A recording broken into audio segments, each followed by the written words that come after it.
अर्जुन खोतकर आपल्यासोबत आहे. अधिवेशनाचा आजचा पहिला दिवस आहे. सर, अधिवेशनाचा पहिला दिवस आहे. दादा नाही आहेत. दादांची उणीव भासते या ठिकाणी.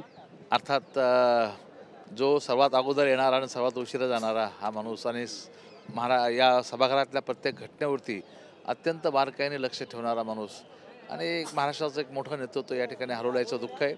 सभागृहामध्ये निश्चितपणे त्यांची कमी महसूस होईल कायम.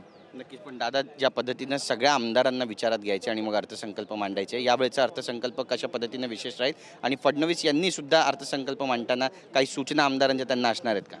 नाही, अर्थात दादा हे नेहमीच विचार करायचे, पण आता राज्याचे मुख्यमंत्रीच मांडतात, तर मुख्यमंत्र्यांना पूर्णपणे कल्पना आहे राज्याची आणि ते निश्चितपणे चांगलाच अर्थसंकल्प मांडतील. राज्यामध्ये ज्या पद्धतीनं छत्रपती शिवरायांचा अवमान होतो ठिकठिकाणी आणि जिथे चित्र लागले तिथे सुद्धा काही विचित्र घटना आपल्याला पाहायला मिळत आहेत. किती निषेधार्ह आहेत या सगळ्या घटना? नाही, 100% आता उत्तर प्रदेशमध्ये एका टॉयलेटच्या याच्यावरती शिवाजी महाराज चित्र काढलं गेलं. थोर पुरुषांचा, महापुरुषांचा अशा पद्धतीने अपमान करण्याचा जर काही उत्साहाच्या भरामध्ये कार्यकर्ते करत असतील तर एकदा कठोर कारवाई किंवा कठोर नियम केले पाहिजे त्या संदर्भात.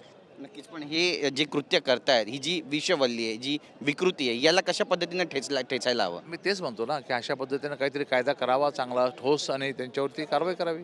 नक्कीच. एक महत्त्वाचा प्रश्न आहे. काल महाविकास आघाडीची बैठक झाली. यामध्ये राष्ट्रवादी शरद पवार यांचा पक्ष अनुपस्थित होता. बऱ्याच चर्चा विलिनीकरणासंदर्भातल्या रंगत आहेत. भविष्यामधलं चित्र नेमकं कसं पाहता? राजकारणामध्ये जुने जाणकार आहात तुम्ही. अर्थात आता दादामध्ये आणि थोरल्या साहेबामध्ये काय घडलं, काय चर्चा झाली ही काही आम्हाला अजून माहिती नाही. पण ठीक आहे, दोन पक्ष एकत्र असेल तर आनंद आहे. आनंद. हां, धन्यवाद आमच्याशी बातचीत केल्याबद्दल. तर आपण पाहतो आपली भूमिका या ठिकाणी मांडलेली आहे आणि अर्जुन खोतकर यांनी छत्रपती शिवाजी महाराजांचा जो अवमान होतोय त्याचा सुद्धा निषेध केला आहे. कॅमेरा पर्सन योगेश गुरवसह गिरीश गायकवाड, TV9 मराठी, मुंबई.